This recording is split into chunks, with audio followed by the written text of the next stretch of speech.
LCP Assemblée nationale et MAF Assurance présentent, avec le soutien de l'ADEME, Transportez-moi.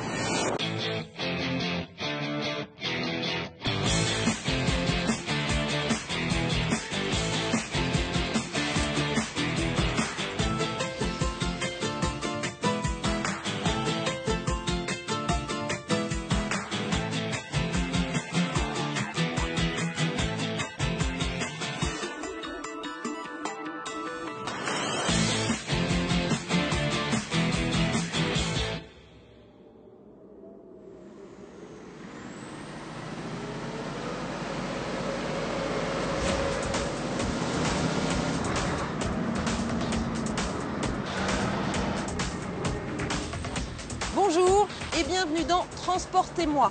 Ce mois-ci, Transportez-moi vous entraîne dans les coulisses du plus grand chantier ferroviaire d'Europe, la construction de la ligne à grande vitesse Sud-Europe-Atlantique entre Tours et Bordeaux. Quelques chiffres pour apprécier l'ampleur de l'entreprise.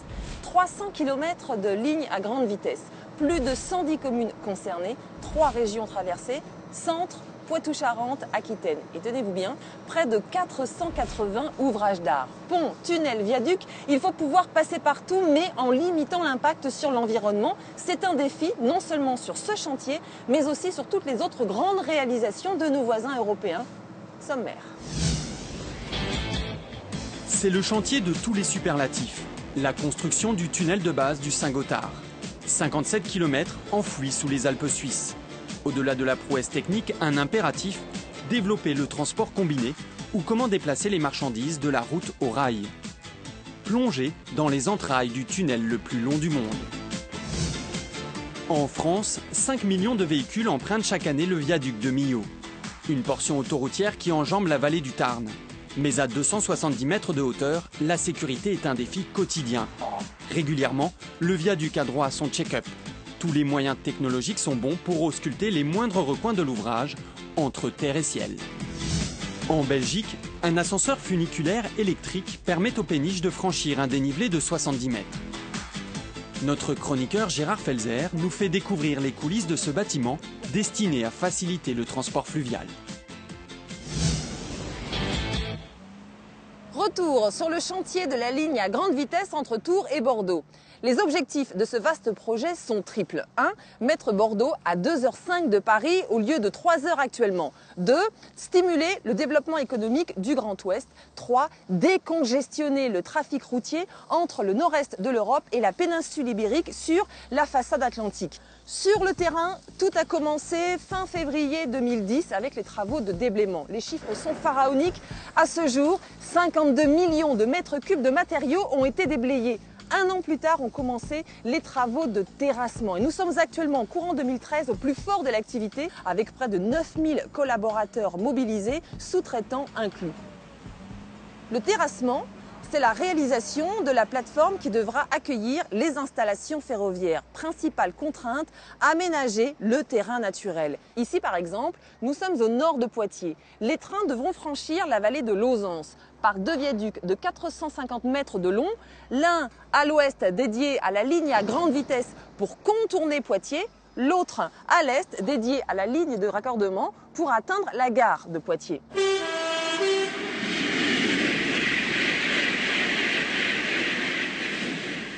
Aménager le terrain naturel signifie, pour nos voisins suisses, creuser une percée de 57 km de long à travers les Alpes, à travers la montagne.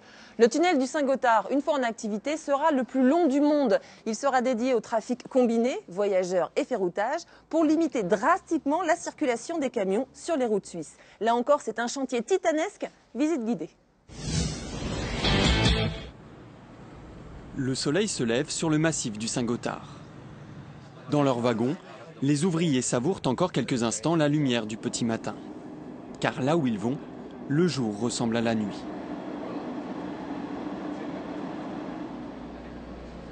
Le train s'enfonce lentement dans les entrailles de la montagne.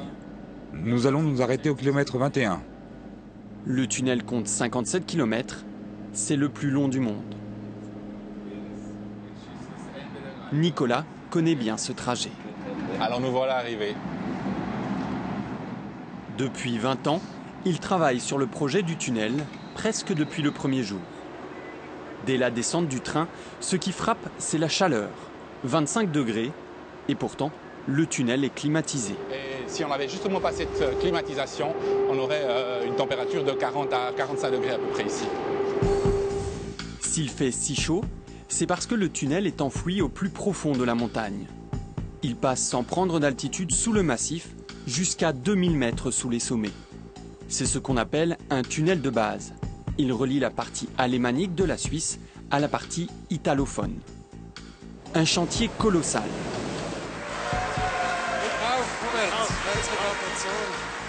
Le percement de la première galerie s'est achevé en grande pompe en 2010 grâce à d'énormes tunneliers.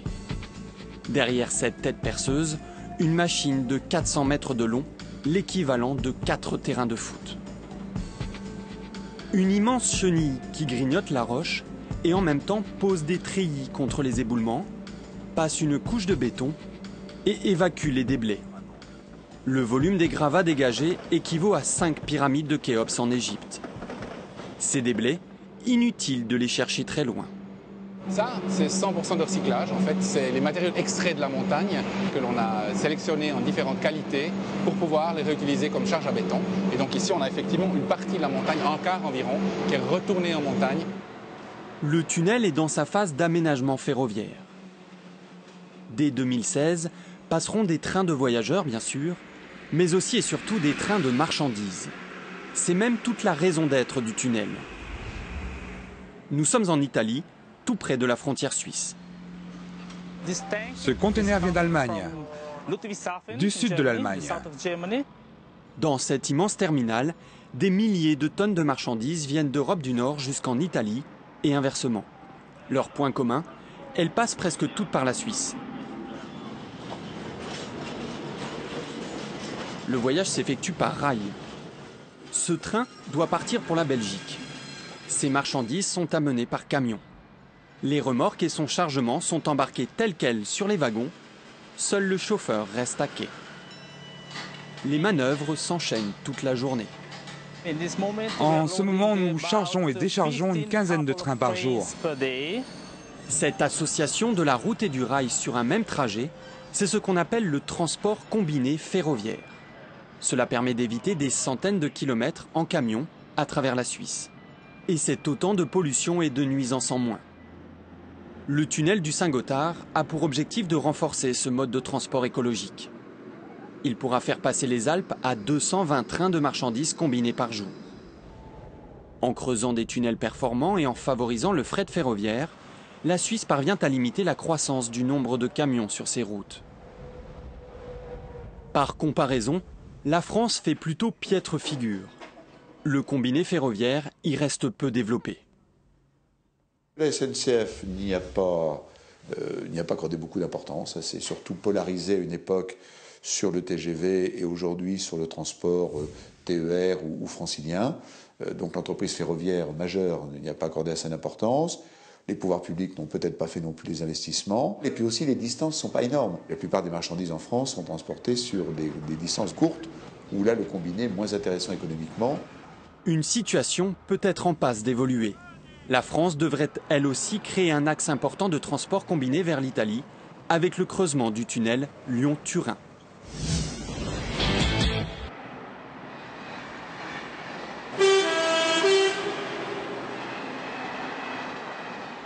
Bon, nous poursuivons notre progression le long de la ligne Sud-Europe-Atlantique en compagnie de Monsieur Neuschwander. Vous êtes directeur de projet, vous pilotez cette gigantesque entreprise. Nous sommes maintenant tout proche de Poitiers, sur la zone qui va permettre le raccordement entre la nouvelle ligne grande vitesse et la gare de Poitiers.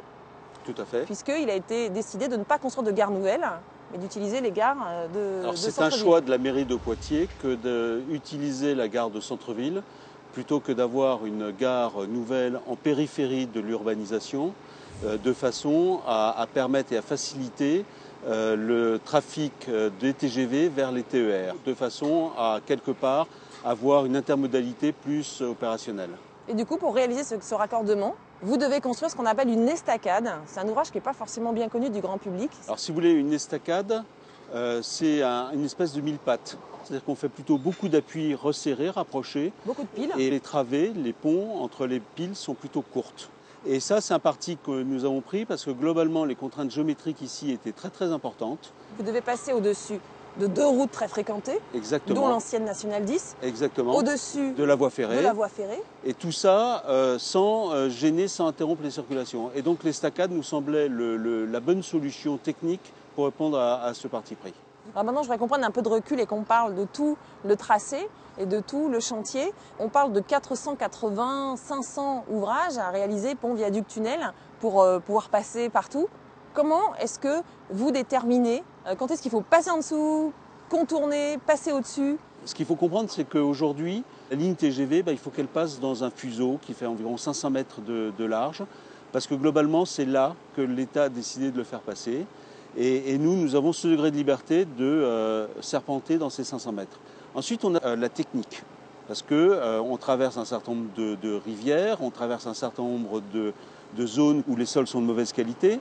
Peut-être la contrainte la plus forte sur ce projet, c'est l'environnement, où en fonction des zones qu'on traverse en matière d'environnement, on va choisir telle et telle solution. Vous avez décidé, à propos de ces 480 ouvrages, de leur donner une identité visuelle, mais en même temps, vous avez aussi voulu les intégrer dans le paysage. Alors comment est-ce que vous faites pour respecter ces deux impératifs? Ce qu'il faut savoir, c'est que nous sommes associés avec un architecte paysagiste, un spécialiste du paysage, qui va regarder dans les zones les plus sensibles comment on va intégrer la ligne dans le paysage de façon à ce qu'elle perturbe le moins possible le paysage. Alors on n'y arrive jamais complètement, mais un des objectifs qu'on peut rechercher, c'est de faire en sorte que la ligne ne soit plus visible de l'extérieur de celle-ci une fois que le chantier a vécu une dizaine d'années, que la végétation a pu reprendre ses droits, que les arbres que nous allons planter pour reprendre l'aspect paysager qui était celui avant que nous arrivions, ont suffisamment poussé pour retrouver un aspect naturel. Alors vous vous souvenez de la polémique qui avait accompagné la construction du viaduc de Millau, par exemple, il y a une dizaine d'années. Les gens avaient très peur que ce viaduc justement de dénature leur paysage et finalement aujourd'hui, il est tellement intégré qu'il est devenu un attrait touristique et comme tous les ouvrages de cette dimension, il est placé sous très haute surveillance. 500 000 touristes viennent le photographier chaque année. Il faut dire qu'il prend bien la lumière, sous tous les angles, par tous les temps. Mais plus qu'une curiosité, le viaduc de Millau est une route hors norme. 2,5 km entre ciel et terre. La portion autoroutière la plus haut perchée du monde qui enjambe la vallée du Tarn. Et quand on fait passer des véhicules à 240 mètres au-dessus du vide, la sécurité doit être sans faille.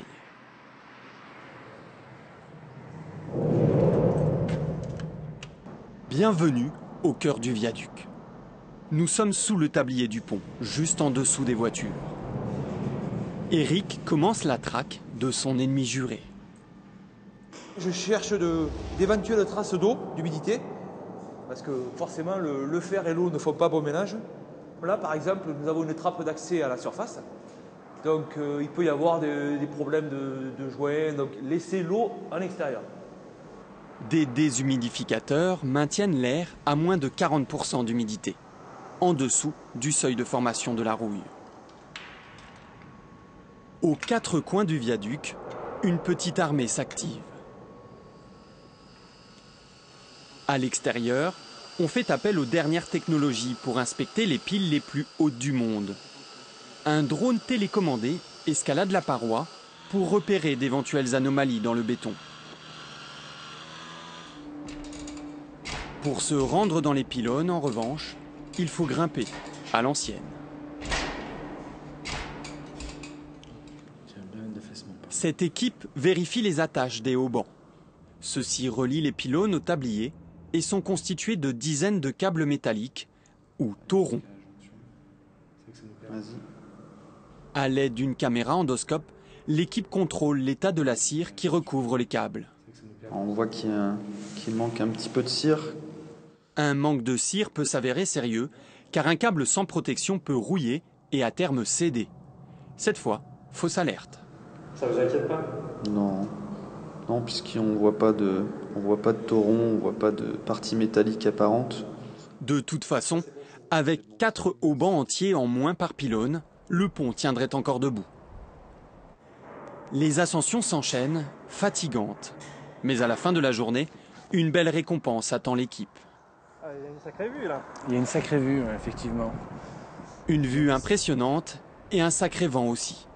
Le viaduc doit pouvoir le supporter. Car voici ce qui arrive à un pont mal conçu. Dans les années 40, celui de Tacoma aux États-Unis est déformé par le vent jusqu'à sa destruction complète. Pour le viaduc, la limite ce sont des vents de 250 km/h. Loin des rafales, Eric poursuit sa tournée dans les entrailles du viaduc. Un drôle d'endroit tout de même. Oui, c'est particulier, c'est vrai. Faut pas être claustrophobe. Coupé du monde et avec ses bruits étranges, on se croirait dans un vaisseau spatial. Voilà, je suis le commandant Spock.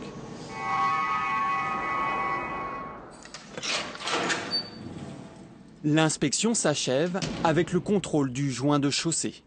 Un joint en caoutchouc qui fait la liaison entre la route normale, celle de la terre ferme, et la route du pont.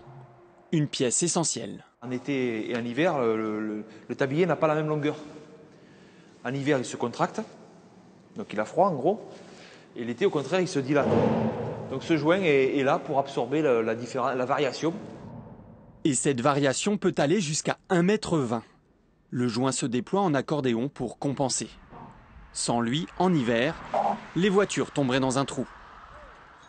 La sécurité des automobilistes, c'est aussi l'affaire de Nicolas. Nico, pour Valérie, je pars faire la ronde. Ce patrouilleur parcourt régulièrement les 2,5 km d'autoroute qui ont changé le visage de Millau. Des kilomètres d'embouteillage pour aller chercher le soleil. Ici, dans la traversée de Millau, les automobilistes ne sont pas étonnés. C'était il y a 10 ans. Les bouchons de Millau faisaient la une. Comme chaque été, les vacanciers en route pour le sud devaient passer par la ville pour faire la jonction entre deux portions d'autoroute. Avec la construction du viaduc, ces temps sont révolus. Millau respire à nouveau, sans bouchons ni pollution. Aujourd'hui, ce ne sont pas les ralentissements qui préoccupent Nicolas, mais un phénomène potentiellement dangereux et propre au viaduc. Les arrêts sur la bande d'arrêt d'urgence. Vous avez l'aire du viaduc qui est à 500 mètres, s'il vous plaît. Les touristes stoppent n'importe où pour prendre des photos, alors qu'une aire est spécialement aménagée. Merci. Depuis peu, les patrouilleurs doivent aussi faire face à une nouvelle mode. Certaines voitures s'arrêtent pour des opérations éclairs. Le base jump. Rançon de sa situation exceptionnelle, le viaduc attire son lot d'amateurs de sensations fortes. Sécurité ou entretien, le viaduc est scruté en permanence. Quand on garantit un ouvrage pour 120 ans, rien ne peut être laissé au hasard.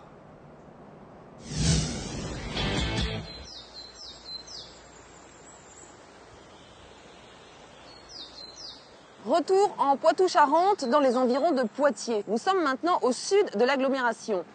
La ligne Sud-Europe-Atlantique croise 14 sites classés Natura 2000 et traverse les habitats de 200 espèces protégées, faune et flore. Ce cours d'eau, par exemple, a été entièrement reconstitué. Comment ? Bien, pour le savoir, nous allons rencontrer Thierry Charlemagne, directeur environnement et développement durable.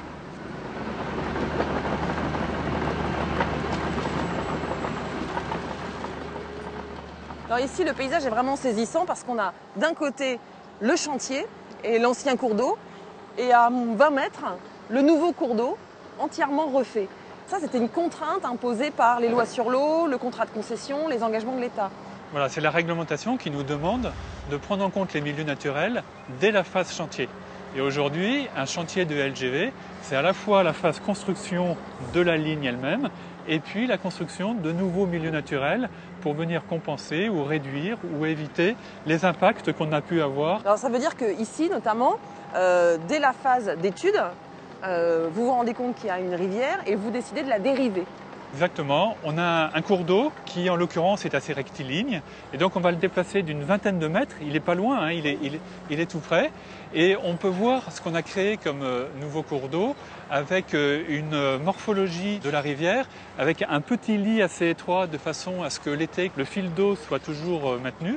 Et inversement, une marche qui permet que quand il y a des pluies ou des crues plus importantes pendant l'hiver, que l'eau puisse aller sur cette marche. Après, cette zone humide, elle sera très favorable pour d'abord la flore et ensuite tous les types de faune, donc les insectes, les libellules, les papillons, qui vont venir s'approprier ce milieu naturel. Et alors un détail que j'ai adoré en préparant cette émission, ce que j'adorais apprendre, c'est que quand vous avez coupé l'ancien cours d'eau, vous avez pêché les poissons, récupéré tous les petits animaux pour les réinstaller dans la nouvelle rivière. Voilà, on fait ça en lien avec la Fédération de pêche. Il y a des pêches électriques qui vont venir récupérer toute la faune, donc les amphibiens aussi, vous parlez des poissons, mais il y a également les grenouilles, les crapauds. Alors on parle de pêche électrique, c'est juste pour les endormir, hein, c'est pas un gros choc. On les endort et on les replace dans la rivière. Alors il y a aussi des aménagements au niveau des ouvrages eux-mêmes. On va aller voir ça.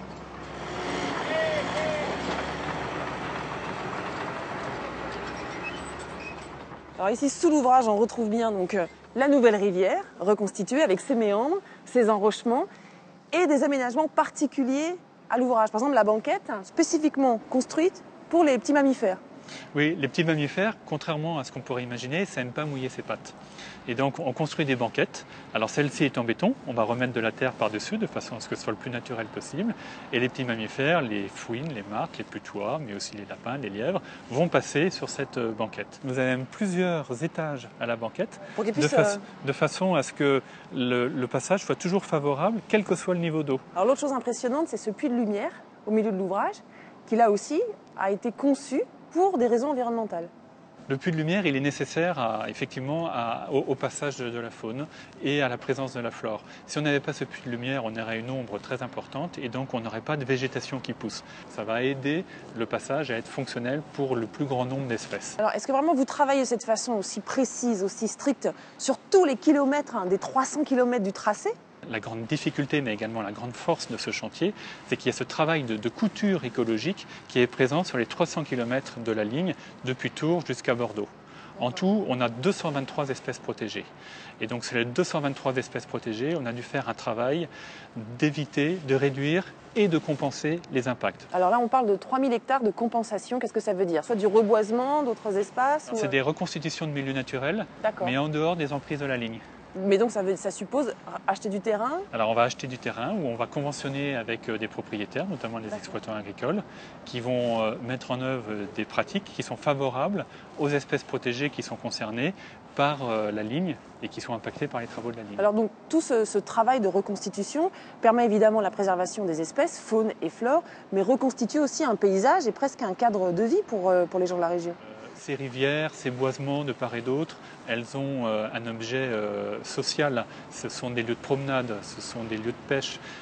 Certaines rivières sont même exploitées, donc il y a aussi un objet économique. Et c'est grâce à ces missions que nous remplissons que l'objet de la ligne il peut être mieux accepté par les parties prenantes autour de ce projet. Merci beaucoup. On veut pouvoir passer partout, non seulement en train, mais aussi en bateau. C'est le thème ce mois-ci de la chronique de Gérard Felzer, consacrée à l'ascenseur à bateau de Strépitieux en Belgique. Un monument très impressionnant.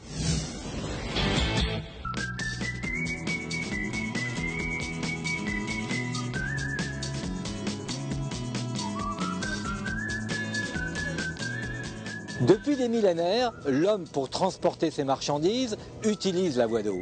Et pour relier entre elles toutes les voies d'eau qui ne sont pas à la même hauteur, on a inventé les barrages et les écluses. Et lorsque les hauteurs sont trop importantes, on a inventé l'ascenseur à bateau. Bienvenue sur le plus grand ascenseur à bateau au monde, à Strépitieux, en Belgique. Cette péniche pèse plus de 1000 tonnes avec un tableau de bord digne d'un avion long courrier. En route.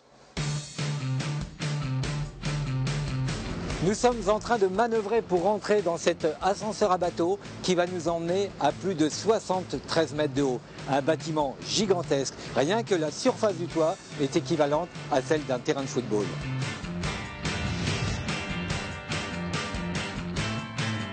Ça y est, la porte est fermée, nous sommes dans un bac étanche, une sorte de baignoire de plus de 8000 tonnes. Nous allons monter à la vitesse de 20 cm à la seconde, hissés par des câbles, 144 exactement, avec un système de contrepoids.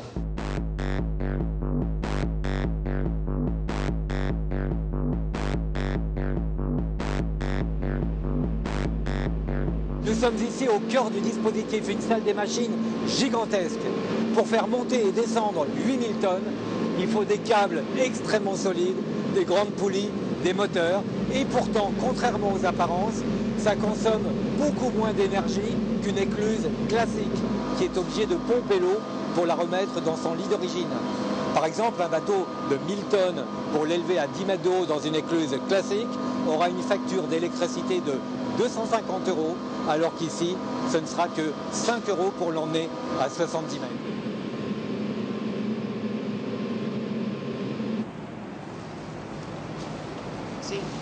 Bon voyage! Nous arrivons au terme de notre ascension et la Gabriella va pouvoir reprendre sa navigation. Thank you very much. Le Gabriella qui s'éloigne avec ses 1000 tonnes, c'est l'équivalent de 60 camions, soit une file de 60 camions sur 4 km sur l'autoroute en moins.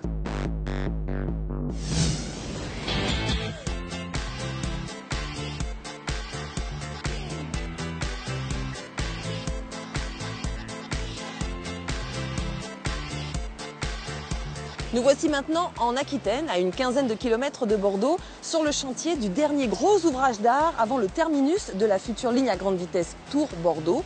Voici donc le futur viaduc de la Dordogne, 1319 mètres de long.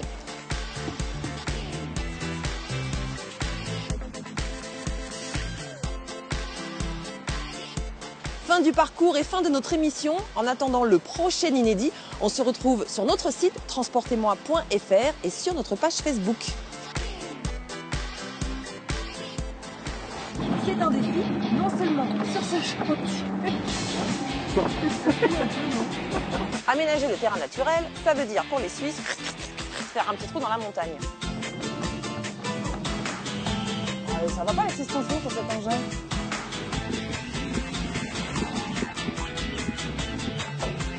Allô, Gabriella? Répète. M'a pas répondu. C'est pas Gabriella, je fais. LCP Assemblée nationale et MAF Assurance vous ont présenté, avec le soutien de l'ADEME, Transportez-moi.